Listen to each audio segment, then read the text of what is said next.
मर्यादामा बसेर बोल्नु होला। तपाईले 5 वर्ष सभामुख चलाउँदैन सभामुख मैले बुझिसकेँ। तपाईलाई मैले खुट्टी हेरिसकेँ किन हेरेँ भने नि मान्य सदस्यलाई योभन्दा अगाडि बढ्नलाई म निर्देशन दिँदिनँ, समय दिँदिनँ, बस्नुहोस्। मान्य सदस्यले सभामुखको अपहेलना गर्दै हुनुहुन्छ, सभाको अपहेलना गर्दै हुन्छ, त्यस कारणले बस्नुहोस्। सभामुखलाई एउटा निवेदन गर्न पर्यो, तपाईँ कान सुन्नुहुन्छ कि सुन्नुहुँदैन? यहाँ त कहिले जिउँदा युवाहरूलाई लास भनिन्छ भने कहिले सभामुखलाई नै कान सुन्नु हुँदैन भन्ने कुराको व्याख्या गरिन्छ। र नियम 21 को खमा प्रष्ट रूपमा लेखिएको छ, आँखा देख्नु हुन्छ कि हुँदैन भनेर हामीले प्रश्न गर्न पाउनु पर्छ कि पर्दैन? अब यो प्रश्न मैले प्रतिपक्षका बेन्चका दिग्गज नेताहरूलाई सोध्न चाहन्छु। सम्मानीय सभामुख महोदय, म सभामुखलाई एउटा निवेदन गर्न पर्यो, तपाईँ कान सुन्नुहुन्छ कि सुन्नुहुँदैन? मेरो यो सभामुखलाई यो निवेदन हो। मान्य सदस्य आफ्नो भनाइ मर्यादामा बसेर बोल्नु होला। मान्य सदस्यलाई योभन्दा अगाडि बढ्नलाई म निर्देशन दिँदिनँ, समय दिँदिनँ, बस्नुहोस्। मान्य सदस्य बस्नुहोस्। मान्य सदस्यले सभामुखको अपहेलना गर्दै हुनुहुन्छ, सभाको अपहेलना गर्दै हुन्छ, त्यस कारणले बस्नुहोस्।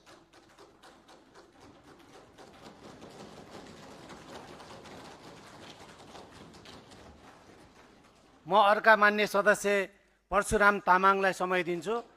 छोटकरीमा आफ्नो भनाइ राख्नुहोस्।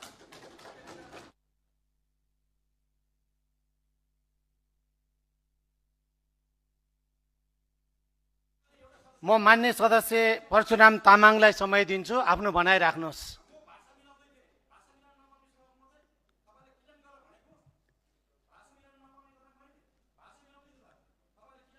मान्य सदस्य परशुराम तामाङ, मैले 3 चोटि बोलाएँ, यहाँले आफ्नो भनाइ केही छ भने राख्नुहोस्।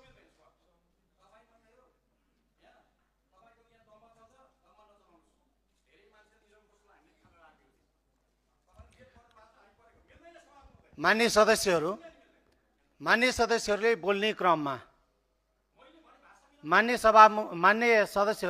क्रममा स्पष्ट रूपमा सभामुखको अपमान हुने गरी जुन भाषा प्रयोग गर्दै हुनुहुन्छ, यो विषयमा मेरो गम्भीर ध्यान आकर्षण भएको छ।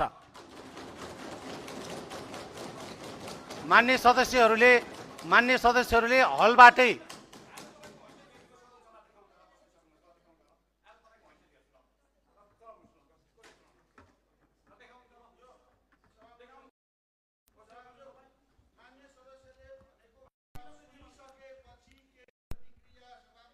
सदस्यहरू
मान्य सदस्य नियमावलीको कुन नियम आपत्ति हो? मान्य सदस्य ज्वाला सङ्ग्रौला, टीका सङ्ग्रौला।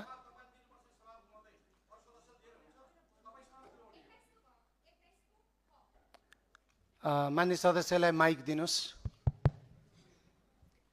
सभामुख महोदय, सदन सुरु हुँदै गर्दाको त्यो पहिलो दिनको सभालाई सम्झिरहेछु, जहाँ प्रतिपक्षको बेन्चतर्फ दिग्गज राजनीतिक पुस्ता देखिनुहुन्थ्यो भने सत्ता पक्षको बेन्चतर्फ भर्खरै राजनीतिमा उदाउँदै गरेको युवा पुस्ता। र त्यो दिन लागेको थियो कि प्रतिपक्षका अनुभवी र दिग्गज नेताहरूबाट लोकतन्त्रको संस्कार सिकाउला, बहसको मर्यादा सिकाउला र असहमतिलाई फरक तरिकाले सम्मान गर्ने कला सिकाउला। तर सभामुख महोदय, यहाँ त कहिले जिउँदा युवाहरूलाई लास भनिन्छ भने कहिले सभामुखलाई नै कान सुन्नु हुँदैन 21 को नियम 21 को खमा प्रष्ट रूपमा लेखिएको छ। आँखा देख्नुहुन्छ कि हुँदैन भनेर हामीले प्रश्न गर्न पाउनु पर्छ कि पर्दैन? अब यो प्रश्न मैले प्रतिपक्षका बेन्चका दिग्गज नेताहरूलाई सोध्न चाहन्छु। 21 को खमा प्रष्ट रूपमा लेखिएको छ, सभामुखले पद अनुकूल आचरण गरेको छैन भन्ने प्रस्तावको छलफलको क्रममा बाहेक सभामुखको आचरणको आलोचना गर्न नहुने भन्ने कुरा प्रष्ट रूपमा लेखिएको हुँदाहुँदै जुरुक्क उठेर सभामुखले कान सुन्नुहुन्छ कि हुँदैन भन्ने कुरा त्यो के त्यो नियतवश गरिएको हो कि र त्यसलाई कुन शब्दले भाषा मिलाउने हो, त्यो भाषा कस्तो हुन्छ, त्यो भाषा प्रष्ट रूपमा प्रतिपक्षका दिग्गज मान्यहरूले यहाँ प्रष्ट रूपमा भन्न पर्यो। यदि भन्न सक्नुहुन्न भने आज जुन कुरा बोलिएको छ सभामुखले यो कान सुन्नुहुन्छ कि हुँदैन भन्ने शब्द संसदको रेकर्डबाट हटाइयोस्। यदि हटाइएन भने, यदि नहटाइएको खण्डमा राखियोस् सभामुख महोदय, ताकि इतिहासले हेरोस् कि प्रतिपक्षमा कस्ता कस्ता सभासदहरू सांसदहरू हामीले पठाइछौँ भनेर पुस्ताले देख्न मिल्ने गरी राखियोस्। यो दुईटा कुरा मध्ये एउटा कुरा गरियोस्। धन्यवाद।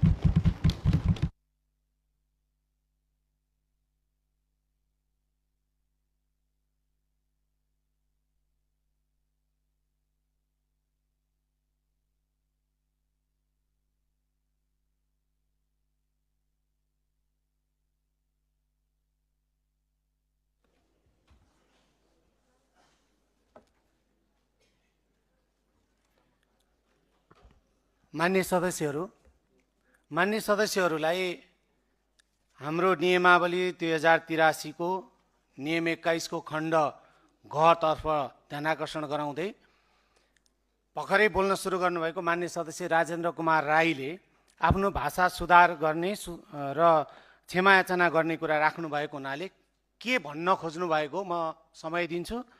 यहाँ अगाडि बढ्नुहोस्। अरू मान्य सदस्यहरू बस्नुहोस्।